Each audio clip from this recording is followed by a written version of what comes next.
Hi friends, Ali മാണിക്കത്താണ്. പ്രിയമുള്ളവരെ, കഴിഞ്ഞ ദിവസം ഗാർഹിക തൊഴിലാളികൾക്ക് അതായത് 18 നമ്പർ, അതായത് ശരീക്കകളെ കമ്പനികളിലേക്കൊക്കെ മാറാനുള്ള സംവിധാനം തയ്യാറാക്കുന്നുണ്ട് എന്ന് പറഞ്ഞിട്ട് ഗവൺമെന്റിന്റെ ഉത്തരവ് വന്നിട്ടുണ്ടായിരുന്നു. പല ആളുകളും വിചാരിച്ചിരിക്കുകയാണ് ഇന്നലെ നിയമം പ്രഖ്യാപിച്ചു, ഇന്നു മുതൽ അത് സ്റ്റാർട്ടായി കഴിഞ്ഞു എന്ന് പറഞ്ഞിട്ട് പല ആളുകളും അതിൽ വെപ്രാളം കൊണ്ട് പലരും ഫോൺ വിളിച്ച് ചോദിക്കുന്നു. പല ആളുകളെയൊക്കെ ഇതിനെ പറ്റിയിട്ടുള്ള അന്വേഷണങ്ങൾ നടത്തിക്കൊണ്ടുണ്ട്. നിയമം വന്നല്ലോ എന്ന് പറഞ്ഞിട്ട് ഒരിക്കലും ഇപ്പം നിയമം വന്നിട്ടില്ല.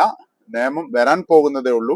അതിന്റെ രൂപരേഖ തയ്യാറാക്കാൻ വേണ്ടിയിട്ട് അതിന്റെ ആഭ്യന്തര മന്ത്രാലയം മന്ത്രാലയങ്ങളൊക്കെ സംസാരിച്ചിട്ട് അതിന്റെ രൂപരേഖ 2 മാസത്തേക്ക് അതിനുള്ള അനുമതി കൊടുക്കാനുള്ള തയ്യാറെടുപ്പിലാണ് ഗവൺമെന്റ് ഉള്ളത്.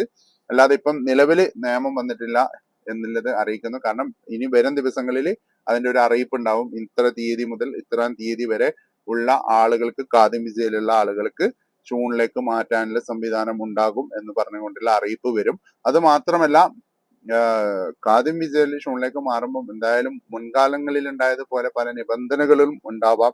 എൻഎംഎൽസിമെന്റ് നഫ്സ് കഫീലായിരിക്കാം, അങ്ങനെ ഇങ്ങനെയൊക്കെ എന്തെങ്കിലും നിബന്ധനകളൊക്കെ ഉണ്ടാവാൻ ചാൻസ് ഉണ്ട്. അതുകൊണ്ട് തന്നെ നിയമം ഇന്ന് പ്രാബല്യത്തിൽ വന്നിട്ടില്ല.